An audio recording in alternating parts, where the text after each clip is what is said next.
Hi, I'm Sofia Capista, and I'm the production designer on Papered Walls.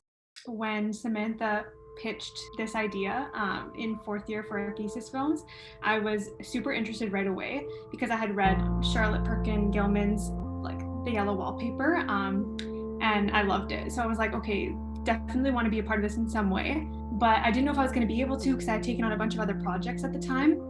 And then Samantha approached me and asked me if I wanted to do a production design on it, and I was like, okay, I have to say yes to this.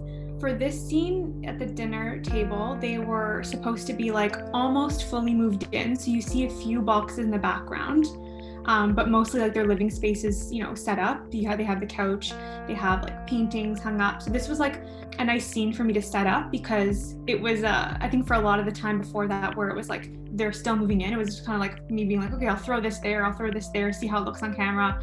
I'd be just like kind of running back and forth between the monitor just to see how things looked. But this is like, okay, like things are like set up and there was like, like a full picture to look at for like the colors in the background, the blues and the whites kind of in between them at this point. Once again, symbolic of that tension that you definitely feel in the conversation that they're having in this scene as well. And then the roses being like a symbol of like him, trying to make an effort with her, but really it's not working at all. And then the symbolism of those flowers as it kind of progresses throughout the film as like a decline in her mental health throughout the rest of the film.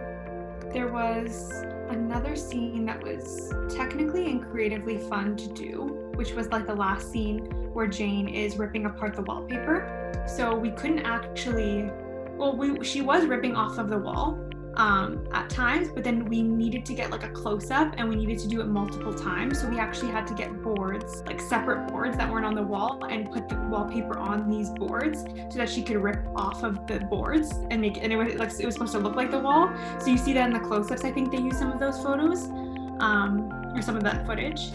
Yeah, there was a lot of VFX to be put into this shot as well. So it was fun to have conversations with Miguel, the VFX artist.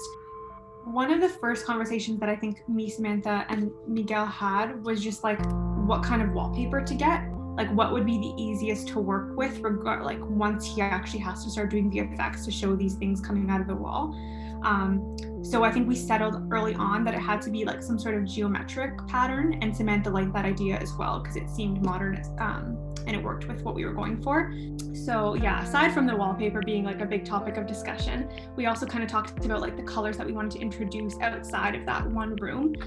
So like we used a lot of blues and whites and like colder colors anytime that Jane and John were together, the main relationship. So that was usually like in the kitchen and in the living room. You'll see a lot of those colors coming through, and that was just to kind of show the tension that they had and to make it like a colder feeling area so that the audience would sense that.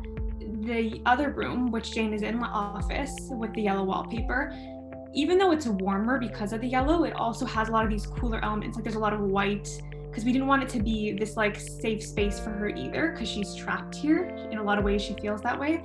So it's interesting to bring about those emotions in both of these rooms in different ways through the colors and through the different set pieces.